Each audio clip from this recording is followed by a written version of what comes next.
America বারবার বলছে কি যে এই যুদ্ধ করা ঠিক হবে না, এটা সেটা বহু কিছু, কিন্তু আবার একথাও বলেছে ইসরায়েল যদি শেষ পর্যন্ত হিজবুল্লাহর বিরুদ্ধে যুদ্ধ করে তাহলে আমেরিকা ইসরায়েলের পক্ষেই থাকবে। তাহলে কি হলো? তাহলে আলটিমেটলি সমর্থনটা, আমেরিকার সমর্থনটা ইসরায়েলের পক্ষেই গেল। তো আমেরিকা যদি বলে যে না আমরা সমর্থন দেব না এবং আমরা তোমাদের আর কোনো অস্ত্র দেব না, তাহলে আজকেই যুদ্ধ বন্ধ হতে বাধ্য। গাজায় ইসরায়েলি বর্বরতা চলছে, এটা বন্ধ করার উপায় কি? এটা বন্ধ করার অনেকগুলো উপায় আছে। একটা উপায় হচ্ছে যে আলোচনার মাধ্যমে সমাধান করা, আর একটা উপায় হচ্ছে যে আমেরিকা যদি আজকেই খুব শক্তভাবে বলে তাহলে আপনার ইসরায়েল থেমে যেতে বাধ্য। আমেরিকা তো শক্তভাবে বলে না, আমেরিকা যুদ্ধের বিরোধিতা করে, আবার ইসরায়েল যে পরিকল্পনা করে সেই পরিকল্পনার সমর্থন দেয়, সেই পরিকল্পনা বাস্তবায়ন করার পথ করে দেয়। তার যদি নিজের খেয়েও করতে হয় সেটা করে। যেমন ধরুন যে লেবাননের বিরুদ্ধে ইসরায়েল যুদ্ধ করবে বলে হুমকি দিচ্ছে, সর্বাত্মক যুদ্ধ ইরানের সামরিক অথরিটি ইসরায়েলের সামরিক অথরিটি অনুমোদন করেছে। আমেরিকা বারবার বলছে কি যে এই যুদ্ধ করা ঠিক হবে না, এটা সেটা বহু কিছু, কিন্তু আবার একথাও বলেছে ইসরায়েল যদি শেষ পর্যন্ত হিজবুল্লাহর বিরুদ্ধে যুদ্ধ করে তাহলে আমেরিকা ইসরায়েলের পক্ষেই থাকবে। তাহলে কি হলো? তাহলে আলটিমেটলি সমর্থনটা, আমেরিকার সমর্থনটা ইসরায়েলের পক্ষেই গেল। তো আমেরিকা যদি বলে যে না আমরা সমর্থন দেব না এবং আমরা তোমাদের আর কোনো অস্ত্র দেব না, তাহলে আজকেই যুদ্ধ বন্ধ হতে বাধ্য। কিন্তু তা করবে না, কারণ আমি আগেই বলেছি ইসরায়েল হচ্ছে আমেরিকার বা পশ্চিমাদের মধ্যপ্রাচ্যে স্বার্থ দেখার বরকন্দাজ। তাদের এই স্বার্থ এনশিওর করার একটা প্রহরী, বা এরাই এনশিওর করবে, লাঠিয়াল, বরকন্দাজ। সেক্ষেত্রে ইসরায়েলকে আমেরিকা থামাবে না। ভারত ইসরায়েল সম্পর্ক সম্প্রতি জোরদার হয়েছে, কিন্তু সেকুলার রাষ্ট্র হিসেবে ভারত তো সবসময় মানবাধিকারের পক্ষে ছিল। হ্যাঁ, এটা খুবই কথা। ভারত সবসময় মানবাধিকারের পক্ষে ছিল সেকুলার রাষ্ট্র হিসেবে, কিন্তু এখন তো আর ভারত সেকুলার রাষ্ট্র নেই। ভারতের নরেন্দ্র মোদী সরকার, তারা একেবারেই হিন্দুত্ববাদী সরকার। তারা একেবারেই হিন্দুত্ববাদ এই বিষয়টিকে রাষ্ট্রীয়ভাবে প্রতিষ্ঠা করবে সেই স্লোগান দিয়েই তারা ক্ষমতা এসছে। বিজেপি তো আর কংগ্রেস না। কংগ্রেস যদি থাকতো তারই ধর্মনিরপেক্ষতার প্রশ্ন ছিল। বিজেপি তো তারা হিন্দুত্ববাদ নিয়ে থাকে, এটা ঘোষিত, আমার জোর করে আমার পক্ষ থেকে বলা কথা না, এটা আমি বলছি না, চাপিয়ে দিচ্ছি না। এটা তো বিজেপির নেতা নরেন্দ্র মোদী, তার কাজটা কি, তিনি কি বলেন, তিনি কি করেন? তিনি কি নর্মাল নরম সরম কোনো ব্যক্তি নাকি? তিনি একেবারে সরাসরি উগ্র হিন্দুত্ববাদের পক্ষে। এটা তাদের কাজই এইটা। আপনি পছন্দ করেন না করেন সেটা ভিন্ন জিনিস। কেমন? তো এই যে আমেরিকা গতকালকে যে ধর্মীয় অধিকার সংক্রান্ত রিপোর্ট পেশ করেছে, সেখানে গভীরভাবে ভারতকে সমালোচনা করেছে যে সেখানে ধর্মীয় স্বাধীনতা নেই। ধর্মীয় স্বাধীনতা নেই মানে মূলত হিন্দুদের বাদে বাইরে যে সমস্ত সম্প্রদায় আছে তারা খুব স্বাধীনতা ভোগ করতে পারছে না। শুধু মুসলমান না, অন্যরা, বৌদ্ধ, খ্রিস্টান, অনেকেই। তো সেক্ষেত্রে আপনি নরেন্দ্র মোদী যেহেতু বিজেপি এবং তারা হিন্দুত্ববাদ, হিন্দু জাতীয়তাবাদ নিয়ে ক্ষমতা এসেছে এই স্লোগান দিয়ে, তাদের কাজটা তো আর ধর্মনিরপেক্ষ থাকার কোনো কারণ নেই। এবং আলটিমেটলি ভারতে যেহেতু মুসলমানরা সংখ্যাগরিষ্ঠ এবং হিন্দুদের প্রধান প্রতিদ্বন্দ্বী গোষ্ঠী হচ্ছে মুসলমান, সেক্ষেত্রে আলটিমেটলি ভারত সব জায়গায় পাকিস্তানের বিরোধিতা করার কারণেই মূলত ইসরায়েলের পক্ষে তাদের অবস্থানটা চলে যাচ্ছে। পাকিস্তান যেহেতু ইসরায়েলের বিরুদ্ধে, অতএব ভারত পাকিস্তানের বিরুদ্ধে, এবং ইসরায়েল পাকিস্তানের বিরুদ্ধে, অতএব ভারত পাকিস্তানের বিরুদ্ধে। এবং ইসরায়েল যেহেতু আন্তর্জাতিক আসলে রাজনীতি, আন্তর্জাতিক কূটনীতি, সমরনীতি, এগুলো তো একদম সরল রেখায় চলে না। এর ভিতরে যে কত কত বক্ররেখা আছে আমরা বুঝতে পারবো না। যেমন ধরুন, ভারত ইসরায়েলের সাথে সম্পর্ক রাখে, আমেরিকার সাথে ভারতের সম্পর্ক খারাপ ইদানিং রাশিয়াকে কেন্দ্র করে। দেখা গেল যে ইসরায়েলের সাথে সম্পর্ক রেখে ভারত সেইটা আবার মেসেজ দিচ্ছে আমেরিকাকে যে আমি তোমার সাথেই আছি। এমন হতে পারে। ওই যে বললাম যে আন্তর্জাতিক সামরিক কূটনীতি বা যে পলিসিগুলো, সেগুলো তো শুধুমাত্র সরল রেখায় চলে তা তো না। সেক্ষেত্রে এরকম অনেক জায়গায় অনেক হিসাব নিকাশ থাকে।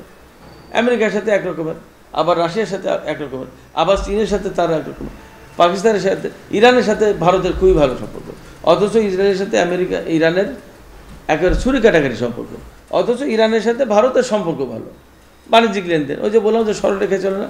আবার ভারতের সাথে ইসরায়েলের সম্পর্ক ভালো। তো এই সমস্ত জায়গা থেকে আপনি যে মূল যে প্রশ্ন, মূল যে সুর ছিল যে ভারত ধর্মনিরপেক্ষ রাষ্ট্র, সে এখন ইসরায়েলকে সমর্থন দিচ্ছে। এখন ভারতকে ধর্মনিরপেক্ষ রাষ্ট্র বলার আসলে আমি কোনো যুক্তি দেখি না, কারণে ফলে তার কাছ থেকে বর্ণবাদী সরকারের পক্ষে সমর্থন যাওয়া অস্বাভাবিক কিছু না। গাজা নিয়ে আফগানিস্তান চুপ রয়েছে কেন? আফগানিস্তান চুপ রয়েছে আসলে আপনারা বা অনেকেই যারা আফগানিস্তান থেকে অনেক বেশি প্রত্যাশা করে তারা তো ভুলের ভিতরে আছে, এই জন্য এই চুপ থাকাটা মনে হচ্ছে। আফগানিস্তান চুপ ছাড়া কী করবে বা কী বা করার আছে তাদের, আর কি করার কথাই বা ছিল, তাদের কি কাছ থেকে কি প্রত্যাশা করে? তালেবানের শাসন কায়েম হয়েছে, তারা এখনও নির্বাচিত সরকার গঠন করতে পারেনি, নাম্বার 1। নাম্বার 2 হচ্ছে এই তালেবান তো আমেরিকার সৃষ্টি করা তালেবান। আজকে যাদেরকে আমরা দেখছি সেই তালেবানটা কি একদম আগে ফেরেশতা নাজিল করে দিয়ে গেছে? এদেরকে ইরানের বিপ্লবকে ধ্বংস করার জন্য তালেবান সৃষ্টি করা হয়েছিল। তালেবান সৃষ্টি করে ওখানে বোমা মেরে আফগানিস্তান দখল করবে আমেরিকা, এই ছিল কৌশল, সেই জন্য তালেবান সৃষ্টি করা হয়েছিল।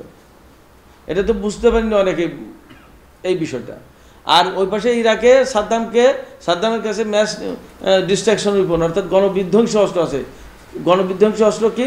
পরমাণু অস্ত্র, রাসায়নিক অস্ত্র, জীবাণু অস্ত্র, এইগুলো আছে বলে ইরাক দখল করলো।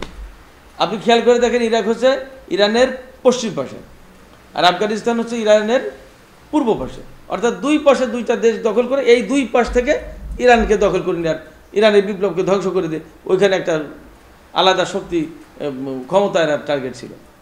এই যুদ্ধটা করতে হয়েছে ইরানকে অনেকগুলো ফ্রন্টে, অনেক কষ্ট করে যুদ্ধ করে আজকের এই পর্যায়ে। তো যে এবং একটা পর্যায়ে তাদের নীতি, তাদের কৌশল ভুল প্রমাণ করে দিয়ে উল্টো এই তালেবানদেরকে দিয়ে এই ইরান, এখন কথা বলতে আর কোনো দ্বিধা নেই, এই ইরান এই তালেবানকে দিয়ে ইরানের সাথে রাশিয়া, চীনও ছিল, এই আমেরিকাকে খেয়ে দিয়েছে আফগানিস্তান থেকে। এবং আজকে তালেবানকে আমরা কিছুটা পরিশুদ্ধ অবস্থায় দেখছি, কিন্তু বেসিক্যালি তালেবান তো কোনো ভালো শক্তি ছিল না। এর জন্মটাই তো হয়েছে একটা অপকর্ম করানোর জন্য, আমেরিকার তৈরি, আমেরিকান প্রোডাক্ট তো তালেবান। সেই ক্ষেত্রে তালেবানের কাছ থেকে আপনি যে যদি জিহাদি জজবা নিয়ে যে জিহাদি কোনো ভূমিকা দেখতে চান, এটা এখনও সম্ভব না। তালেবান এখনও সেই পর্যায়ে যায়নি। তালেবান নিজেই তো গুছিয়ে উঠতে পারে, নিজে গুছিয়ে উঠতে পারেনি একটা কথা। আর একটা কথা হচ্ছে যে আপনি কাঁঠাল গাছের কাছে আম চাচ্ছেন, ব্যাপারটা এরকম মনে রাখতে হবে। Taliban American product. পারমাণবিক রাষ্ট্র হিসেবে গাজার পক্ষে কেন কিছুই করছে না পাকিস্তান? পাকিস্তান কিছুই করছে না এইটা ঠিক না। পাকিস্তানের পক্ষ থেকে একটা নৈতিক সমর্থন আছে প্রচুর পরিমাণে, সেখানে বিক্ষোভ মিছিল হচ্ছে, সমাবেশ, সেমিনার, অনেক কিছু হচ্ছে, দাবি দেওয়া তুলছে। পাকিস্তানের গভর্নমেন্টের পক্ষ থেকেও বিবৃতি দেওয়া হচ্ছে, বক্তব্য হচ্ছে। কিন্তু একটা জিনিস হচ্ছে যে পারমাণবিক শক্তি হলেই তো ওই যে আগেই বলেছি যে কিছু আইন কানুন আছে, নিয়ম কানুন আছে, আন্তর্জাতিক আইন কানুন অনুসরণ করে তো সব কিছু করতে হয় সেক্ষেত্রে। এবং পাকিস্তান যেহেতু দূরবর্তী দেশ, এছাড়া পাকিস্তানের অভ্যন্তরীণ রাজনৈতিক অস্থিতিশীলতা মারাত্মক অবস্থায় রয়েছে। এবং আপনাকে মনে রাখতে হবে, পারমাণবিক শক্তিধর দেশ বলেই সে কিন্তু অনেক বেশি আন্তর্জাতিক অঙ্গনে যারা খেলোয়াড় তাদের নজরে বেশি থাকে পাকিস্তান। আপনার কিছু নেই, আপনাকে গুনবে না কেউ, ও কিছু নেই, ওরে কী করবো। কিন্তু আপনার যখন আসে তখন কিন্তু আপনার দিকে নজর থাকবে যে কী করে, তার কী আছে, তাকে কীভাবে ঠকানো যায়, তাকে কীভাবে দুর্বল করে রাখা যায়, চাপিয়ে রাখা যায়, কীভাবে কোণঠাসা করা যায়। কেমন পাকিস্তান যেহেতু পরমাণু শক্তিধর দেশ, এই কারণে তাকে এইভাবে তার উপরে ওয়াচিংটা ওইভাবে হয়, তাকে কন্ট্রোল করার জন্য এরকম হয়, যার কারণে ইমরান খানকে উৎখাত করে দেওয়া হয়েছে, যার কারণে পাকিস্তানের রাজনীতিটাকে অস্থিতিশীল করা হয়েছে, যেন সে ইরানের পক্ষে বা মুসলমানদের পক্ষে বা হামাসের পক্ষে অনেক কিছু করতে না পারে। এবং আন্তর্জাতিক গেম চেঞ্জার যারা গেম খেলে তাদের তো অনেক কৌশল থাকে, আমরা তো আর তার বাইরে থেকে জানবো না। দেখা গেল যে আমেরিকার বা পশ্চিমাদের প্ল্যান আছে আগামী 10 বছর পরে আমরা মিডল ইস্টে এই কাজটা করতে চাই। তখন এই কাজটা করতে গেলে তাদের সম্ভাব্য বাধা কে কে হবে? পাকিস্তান হবে, ইরান হবে, ইরাক হবে, দেখা গেলো যে ইয়েমেনের হুতিরা আছে ওইটা হবে, ইত্যাদি ইত্যাদি। তখন এই দেশগুলোকে কিভাবে ক্যাপচার করা যায়, কিভাবে অস্থিতিশীল করা যায়, কিভাবে দুর্বল করা যায়, কিভাবে ব্যস্ত রাখা যায় অন্য কাজে, এইভাবে নানান প্ল্যান প্রোগ্রাম এই সমস্ত যায় বাস্তবায়ন করবে। ক্ষমতা চেঞ্জ করবে, গুটি খেলার মতো দাবার গুটি এখান থেকে ওখানে, ওখান থেকে ওখানে দেবে, এইভাবে অনেক কিছু করবে যাতে সেই 10 বছর পরে গিয়ে তারা তাদের লক্ষ্যটা অর্জন করতে পারে।